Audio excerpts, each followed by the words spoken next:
You can follow Brad and check out his YouTube channel at the SF Niners. Brad, thank you so much for joining us. Really appreciate it, man. I appreciate you guys having me. Looking forward to talk some of this free agent frenzy with you. Yeah, how would you categorize the 49ers start, even though we know nothing's official now, but there's a lot of movement, fast, slow, in the middle, a lot more to come, maybe not as much as we think. Where are we at right now, Brad? It's been a little bit of a whirlwind. I think, it started off kind of to be expected with the extension of Colton McKivitz and re-signing Ben Barch.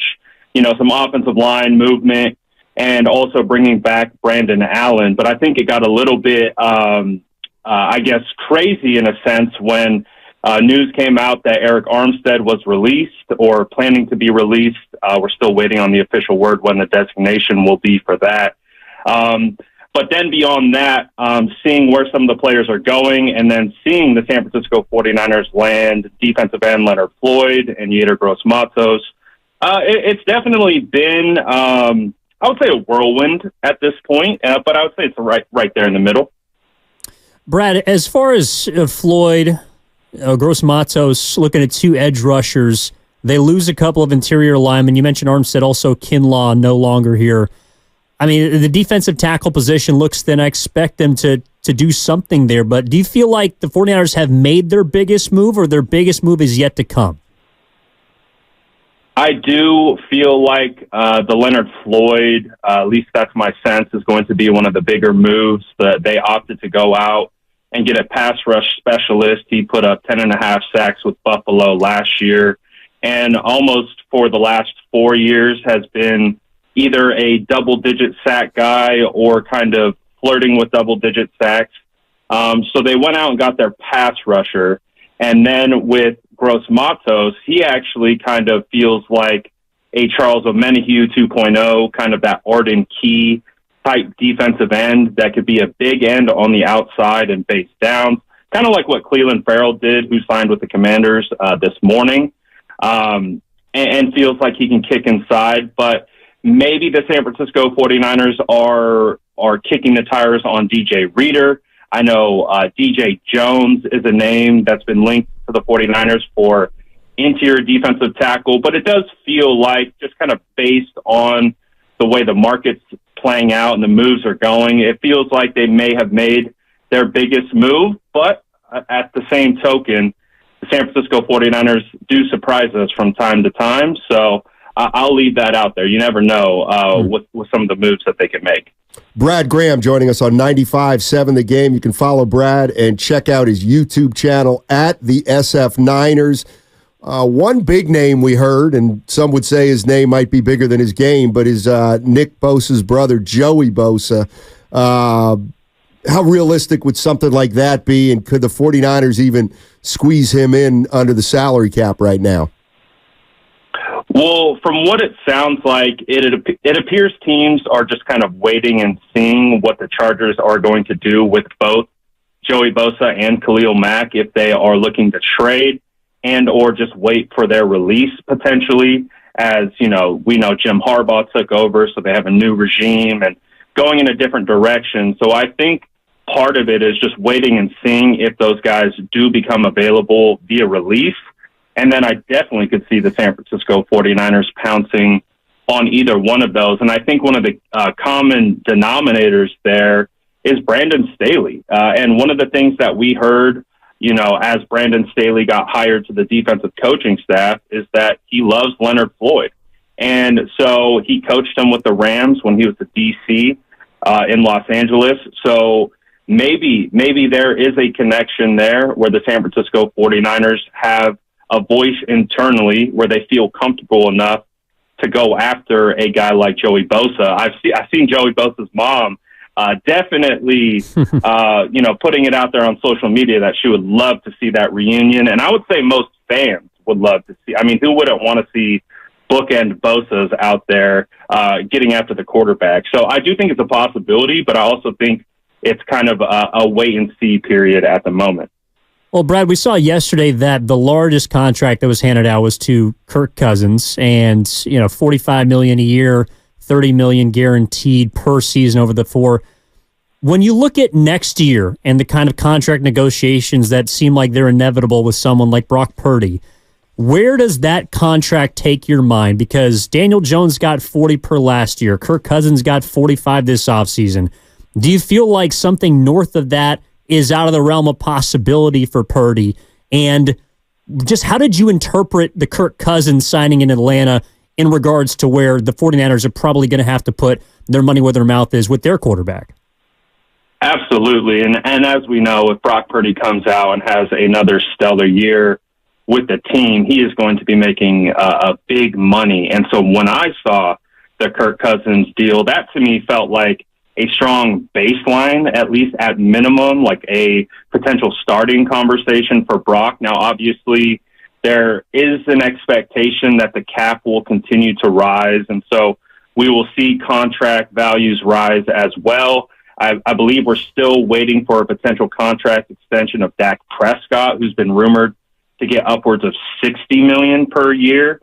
So when you look at what Kirk Cousins got, and I mean, he's coming off a torn Achilles, granted one of his best years of his career before he went down, but you just look at the kind of structure that Kirk got, that feels like a really strong starting point for the potential to get Brock paid. Now, it could creep up there in regards to $50 million per year. And again, this is pure speculation, but it feels like that is a really, like if we want to look out one more year, that definitely does feel like a starting point for when we start having those conversations about extending Brock Purdy to a long-term deal. And just to kind of follow up on that, Brad, how much do you think that starting point impacts the decisions that they make this offseason? I mean, Danielle Hunter's a guy who costs a lot of money.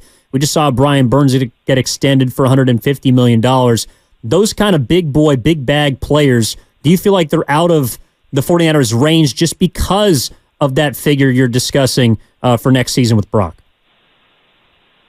I think that the 49ers are smart enough with their cap that they can figure those types of things out. Like, obviously, we're still waiting for the potential extension of Brandon Ayuk and getting Brandon Ayuk paid, arguably as a top 5, top 10 receiver in this league. So there's still contracts to dole out for guys on the roster. But I think we've seen even the 49ers were up against the cap last year, and they found a way to sign Javon Hargrave to a big deal. So my read on it is that if the San Francisco 49ers wanted to go make a splash, I think they have the triggers in place to be able to go and do that. I believe we saw earlier that Fred Warner, I think it was David Lombardi who reported it, restructured his deal and opened up $10 million in cap space.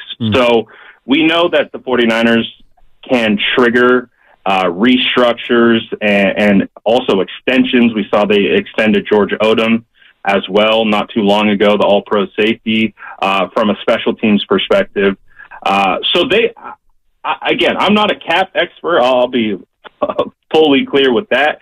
But from what I've seen with the San Francisco 49ers, they have been able to open up money and go after guys that they really value. And so if there's a guy out there that they see that fits that role and fits that need, I could definitely see them making a move. Brad Graham joining us on 95.7 The Game. You can follow Brad and check out his YouTube channel at the SF Niners. I maybe this is the wrong question to ask after you kind of said that about the cap and that. I know it's sophisticated. And I might even ask you to look a year or two out. But is there any way to project as you look at Brock Purdy, and let's assume he gets paid at some point in the next year or two, after next year or shortly thereafter? Is there any way to see right now who it may cost you on the roster? I think that's a real conversation that will have to be had, obviously, when we cross that bridge, because when you try to project out kind of the 49ers cap and where these certain players are going to be hitting certain marks, it does feel like there could be some cap casualties. Again, we saw one just, a couple days ago with Eric Armstead.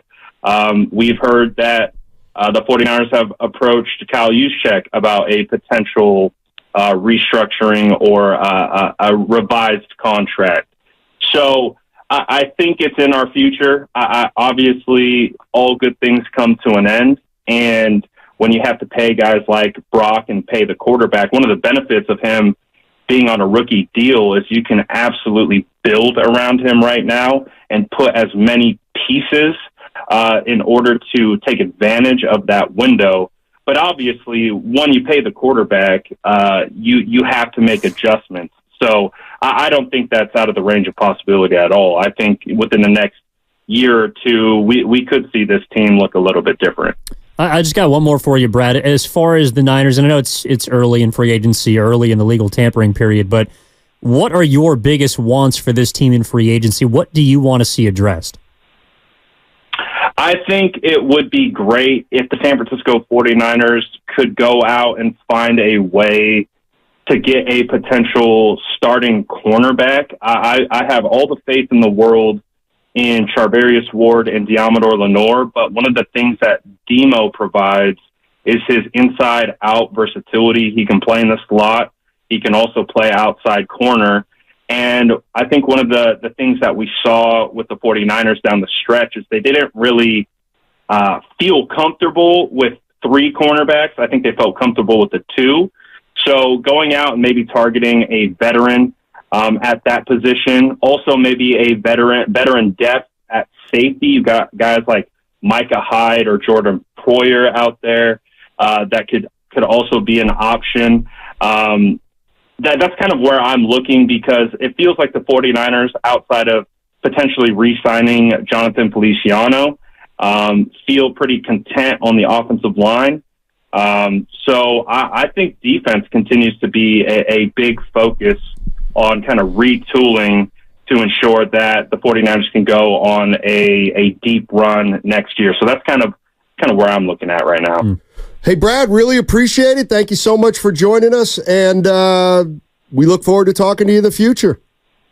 Appreciate it. Thank you, guys. All right. That's Brad Graham. You can follow Brad and check out his YouTube channel at the SF Niners, Niners.